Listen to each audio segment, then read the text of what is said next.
Hello friends, welcome to new codes. കഴിഞ്ഞ വീഡിയോയിൽ നമ്മൾ ദേഷ്യത്തിൻ്റെ കാരണങ്ങളാണ്, സൈക്കോളജിക്കൽ ആൻഡ് ബയോളജിക്കൽ റീസൺസ് ഒക്കെയാണ് കൊടുത്തിരുന്നത്. അങ്ങനെയാണെങ്കിൽ ഈ ദിവസം നമ്മൾ എങ്ങനെ നമുക്ക് ദേഷ്യം നിയന്ത്രിച്ച് കാമായിട്ടിരിക്കാം എന്നതിനുള്ള കുറച്ച് ടിപ്സാണ് നോക്കാൻ പോകുന്നത്.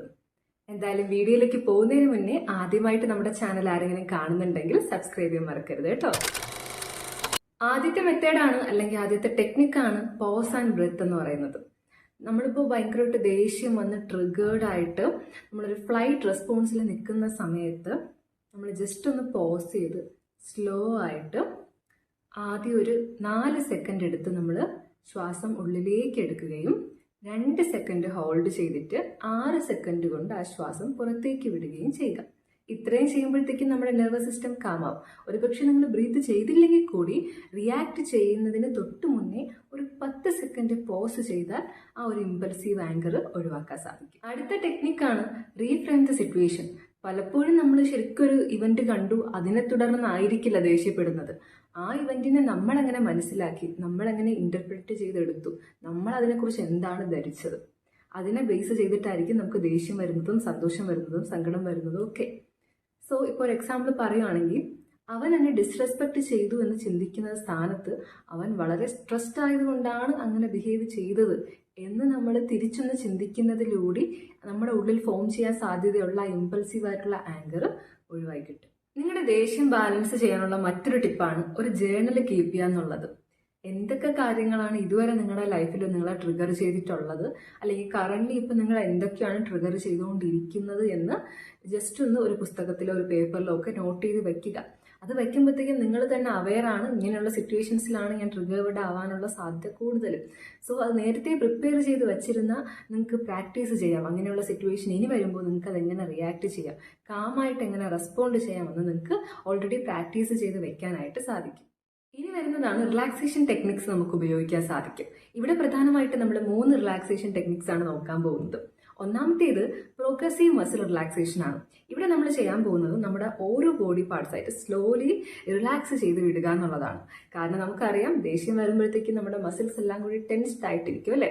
അപ്പം ഓരോ ബോഡി പാർട്സ് ആയിട്ട് ഇങ്ങനെ റിലാക്സ് ചെയ്ത് വിടുമ്പോഴത്തേക്കും നമ്മുടെ ബോഡി ഒരു കാം സ്റ്റേറ്റിലോട്ട്, അല്ലെങ്കിൽ നമ്മുടെ നെർവസ് സിസ്റ്റം ഒന്ന് കാമായിട്ട് വരും. രണ്ടാമത് വരുന്ന റിലാക്സേഷൻ ടെക്നിക്കാണ് വിഷ്വലൈസേഷൻ. അവിടെ നമ്മൾ വളരെ മനോഹരമായിട്ടുള്ള സ്ഥലങ്ങൾ ഇമാജിൻ ചെയ്യുക എന്നുള്ളതാണ്.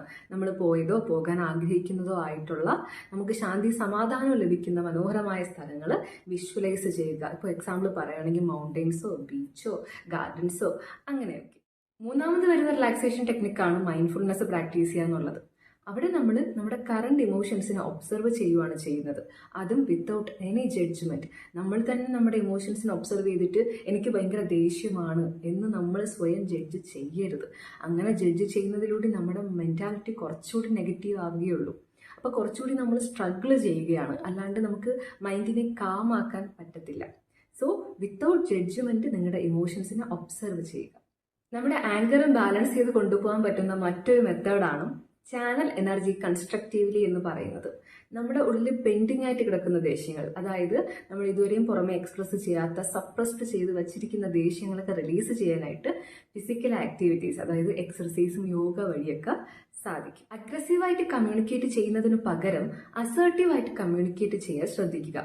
ഫോർ എക്സാമ്പിൾ, നീ എന്നെ എപ്പോഴും സ്ട്രെസ്ഡ് ഔട്ട് ആക്കുന്നു എന്ന് പറയുന്നതിൻ്റെ സ്ഥാനത്ത് നമ്മൾ തമ്മിൽ ഇങ്ങനെ ഒരു സംസാരം വരുമ്പോഴൊക്കെ ഞാൻ വളരെ അപ്സെറ്റ് ആവുന്നുണ്ട് എന്ന് പറഞ്ഞു കഴിഞ്ഞാൽ ആ പറയുന്നതിൻ്റെ ശൈലി കംപ്ലീറ്റ് ആയിട്ട് മാറുകയും കേൾക്കുന്ന ആൾ കുറച്ചുകൂടി അണ്ടർസ്റ്റാൻഡിങ് ആവുകയും ചെയ്യും. സെൽഫ് കമ്പാഷൻ പ്രാക്ടീസ് ചെയ്യുക. നമ്മളോടും നമ്മുടെ ഇമോഷൻസിനോടും സ്വയം കൈൻഡായിട്ട് ഡീൽ ചെയ്യുക എന്നുള്ളതാണ്. ഒന്ന് റിമൈൻഡ് ചെയ്ത് കൊടുക്കുക, it's okay to feel angry, പക്ഷെ ഹാർഷായിട്ട് ബിഹേവ് ചെയ്യാതിരിക്കുന്നത് എൻ്റെ ചോയ്സാണ് എന്നുള്ളത്. മാത്രമല്ല, ഈ സെൽഫ് കമ്പാഷൻ ഫ്രസ്ട്രേഷനും ഗിൽറ്റ് ഫീലിംഗും ഒക്കെ കുറയ്ക്കും. സോ നമ്മൾ ഈ വീഡിയോയിൽ ദേഷ്യം ബാലൻസ് ചെയ്യാൻ പറ്റുന്ന ഒരു 7 ടെക്നിക്കാണ് ടോട്ടൽ ഡിസ്കസ് ചെയ്ത് പോയത്. ഇതിൽ തന്നെ റിലാക്സേഷൻ ടെക്നിക്ക് സെപ്പറേറ്റ് 3 എടുത്ത് പറഞ്ഞിട്ടുണ്ട്. നിങ്ങൾക്ക് യൂസ്ഫുൾ ആകുമെന്ന് ഞാൻ പ്രതീക്ഷിക്കുന്നു. പക്ഷെ ഒരു കാര്യം എപ്പോഴും ഓർത്തിരിക്കേണ്ടത്, ഹീലിംഗ് എന്ന് പറയുന്നത് 1, 2, 3 ദിവസം കൊണ്ട് പോസിബിൾ ആയിട്ടുള്ള കാര്യമല്ല, അതേസമയം ഇമ്പോസിബിളും അല്ല. കൺസിസ്റ്റന്റ് ആയിട്ട് നിങ്ങൾ ഈ കാര്യങ്ങൾ റെഗുലർ റുട്ടീൻ പോലെ പ്രാക്ടീസ് ചെയ്യുന്നതിലൂടെ ഉറപ്പായിട്ടും നല്ല നല്ല ചേഞ്ചസ്, മിറക്കിൾ ആയിട്ടുള്ള ചേഞ്ചസ് നിങ്ങളുടെ ലൈഫിൽ ഉണ്ടാവും. എപ്പോഴും നമ്മൾ മറ്റൊരാളെ മാറ്റാൻ ശ്രമിച്ചു കൊണ്ടിരുന്നാൽ പ്രത്യേകിച്ച് ചേഞ്ചസ് ഒന്നും വരാൻ പോകുന്നില്ല എന്ന് മാത്രമല്ല, കൂടുതൽ പ്രശ്നങ്ങൾ ഉണ്ടാകത്തേ ഉള്ളൂ. മാറ്റങ്ങൾ നമ്മുടെ സെൽഫിൽ നിന്ന് വേണം സ്റ്റാർട്ട് ചെയ്യാനായിട്ട്. സോ നമുക്ക് തന്നെ ആദ്യം ഈ ടെക്നിക്സുകളൊക്കെ ഒന്ന് യൂസ് ചെയ്ത് നമ്മുടെ ദേഷ്യമൊക്കെ ബാലൻസ് ചെയ്ത് കൊണ്ടുപോകാൻ പറ്റുന്നുണ്ടോ എന്നൊന്ന് ട്രൈ ചെയ്യാം. ഓക്കെ, നിങ്ങൾക്ക് ഇത് യൂസ്ഫുൾ ആണെന്ന് തോന്നുവാണെങ്കിൽ ഉറപ്പായിട്ടും ബാക്കിയുള്ളവർക്ക് കൂടി ഇതൊന്ന് ഷെയർ ചെയ്ത് കൊടുക്കാം. ആദ്യമായിട്ട് നമ്മുടെ ചാനൽ കണ്ടവരാരെങ്കിലും ഉണ്ടെങ്കിൽ സബ്സ്ക്രൈബ് ചെയ്യാൻ മറക്കരുത്. ആ നോട്ടിഫിക്കേഷൻ ബട്ടണും കൂടി ഓൺ ആക്കിക്കോ, യൂസ്ഫുൾ ആയിരിക്കും.